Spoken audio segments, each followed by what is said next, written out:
코미디나 판토마임 배우 중에서 한 사람을 꼽으라면 올드팬들이 잊지 못하고 기억해낼 한 사람은 아마도 미국 할리우드 무성영화 시절 최고의 코미디 스타 찰리 채플린일 것이다.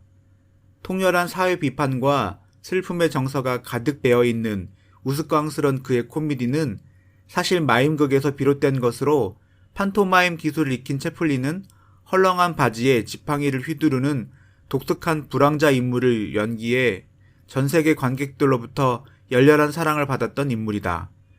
우리나라에서도 그와 비견되는 배우로 첫손에 꼽으라면 단연 추성홍이 아닐까? 그가 연기한 빨간 피터의 고백 그 하나만으로도 찰리 채플린과 동열에 서기에 손색이 없기 때문이기도 하다. 추성홍은 누구인가? 우리 10년대에 속한 사람들은 그를 단박에 기억을 해낼 것이나 그가 고성 출신의 불세출의 연극 배우였음에도 젊은 세대는 쉽게 그가 누구인지를 떠올리지 못한다. 추성홍이 작고한 뒤 시인 장석주가 남긴 글을 읽어보면 그의 위대성을 알게 된다. 추성홍이 1985년 12월 29일 급성 신부전증 등 복합 증세가 겹쳐 44세를 일기로 사망했다.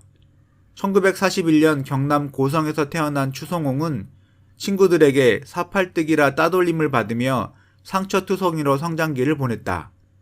두꺼운 장막 속에 자신을 감추려는 의도에서 시작했다는 그의 연극은 상처와 콤플렉스로 신음하던 추성홍을 세상 속으로 드러냈다.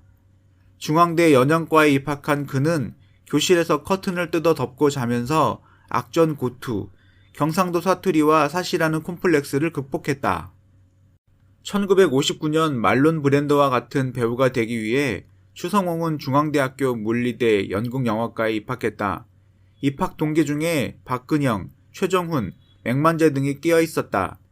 1m 65cm의 왜소한 키, 불룩 튀어나온 배, 구부정한 어깨, 사시, 저렇게 못생기기도 어렵다는 말을 들을 정도로 그로테스크한 얼굴, 거기에다가 지독한 경상도 사투리, 어느 하나 배우의 조건에 맞는 것이 없는 그였다. 그는 입학 동기들을 보고 단번에 주눅이 들었다. 추성홍은 연기에의 집념과 노력으로 타고난 신체적 결함을 극복하고 극단 민중과 극단 자유 등에서 배우로 활동하며 어느덧 중견 배우로 성장한다. 1971년 제7회 동아연극 최우수 남자 연기상을 수상하고 한 해 걸러 또다시 최우수 남자 연기상을 수상한다. 그러나 연극 배우 10년 동안 52편의 연극 출연료 수익금 총액이 10만 8,600원. 연출가인 최지림은 그의 딱한 사정을 알고 여러 차례 쌀을 사들고 그의 집을 방문했다. 동료 배우와 결혼해 이미 새 아이까지 두었지만 그의 생활은 비참했다. 배우란 전생에 무슨 죄라도 지은 사람들만의 불행한 직업이야. 그래서 배우는 가난과 싸우며 철저히 헐벗고 굶주릴 줄 알아야 라는 말을 입버릇처럼 되뇌이며 배우 생활 10년 동안 동가식, 서가숙의 고된 생활을 묵묵히 받아들였다. 그는 배우를 천형의 업이라고 생각했다. 추성홍의 신화를 만든 빨간 피터팬의 고백은 그의 표현대로 원숭이를 몸속에 넣는 동화 작업을 거친 후에야 비로소 탄생했다. 창경원의 허락을 받아 원숭이 우리 안으로 들어가기도 하는 우여곡절 끝에 추성홍은 원숭이와 사람을 구분할 수 없는 피터로 변신했다. 그는 6개월 동안 창경원의 원숭이 우리 앞에서 원숭이의 몸짓과 습성들을 관찰하고 나중에 창경원 측의 허락을 받고 원숭이 우리 안에 직접 들어가기도 했다. 개막을 앞두고는 아예 극장에 이부자리를 갖다 두고 먹고 자며 연습에 몰두한다. 얼마나 이 모노드라마에 빠져 있었던지 나중에는 실제 원숭이가 꾸물꾸물 기어나와 내 자신도 주체할 수가 없었다고 말했다. 그는 이 연극으로 한국 현대사의 신화 탄생이라는 격찬을 받았다. 아내의 갯돈 75만원을 쏟아부어 만든 빨간 피터는 1년간 163회나 공연에 8만 5천 명을 끌어들였다. 빨간 피터의 고백으로 482회 15만 2천 명, 1인 유격을 맡은 우리들의 광대에 512회 23만 5천 명을 모아 1000회 모노드라마 출연 40만 명의 관객 동원이라는 전무후무한 모노드라마 출연 기록을 세운 추성홍은 결국 자신의 삶의 에너지를 무대 위에서 모두 탕진함으로써 죽음을 재촉했다. 1977년 9월 9일자 조선일보는 한국 연극사의 신화 탄생, 추성홍 성풍이라는 제목으로 이 기적을 기사화한다. 마지막 날 공연 추성홍은 링게리를 맞아가면서 1일 사회 공연을 강행한다. 만신창이가 된 몸으로 쓰러진 추성홍은 세상이 노랗게만 보인다며 일어나지 못해 결국 약속했던 5회 공연은 취소된다. 이 연극의 성공으로 추성홍은 적지 않은 돈을 벌어들인다. 결혼 후 15년 동안 합정동, 청전동, 서교동, 상수동을 전전하던 새빵살이를 면하고 여의도에 아파트를 구입해 이사한다.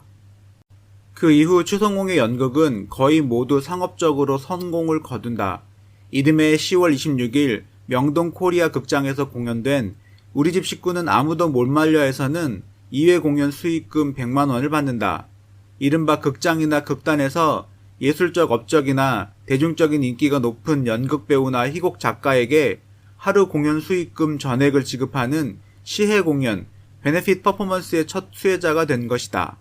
한편으로 추성홍은 상업주의 연극의 원흉, 관객의 거짓 욕망에 야합하는 배우라는 호된 비판을 받기도 한다. 그가 빨간 피터의 고백을 공연하는 동안 무대에서 먹은 바나나가 700개, 포도가 500근, 관객이 땀 닦으라고 던져준 손수건이 300여 장이나 된다. 1985년 12월 29일 새벽 4시 빨간 피터의 고백 지방 순회 공연을 끝내고 12월 9일까지 신촌의 한 극장에서 우리들의 광대에 출연했던 추성홍은 복통으로 경희대 부속병원에 입원한다. 그리고 그는 깨어나지 못한 채 이날 오후 3시에 영원히 눈을 감는다. 한국 연극사에 독보적인 발자국을 남기고 떠난 추성홍에 대해 그를 낳아 기른 그의 고향에서는 마치 산마루에 구름이 걸렸다가 사라진 것처럼 그런 사람이 있었는가 싶을 정도로 추성홍에 대해서 무감각하고 무신경이다. 배우 겸 영화감독 추상미가 아버지 추성홍이 죽었을 때 상실감이 컸다고 말했다. 23일 오전 방송된 KBS 1TV 아침마당에서 추상미는 아버지의 기억에 대해 그렇게 말했다. 추상미는 영화를 연출하며 아버지인 고 추성홍이 생각났다고 했는데 그녀의 아버지 고 추성홍 역시 배우였습니다.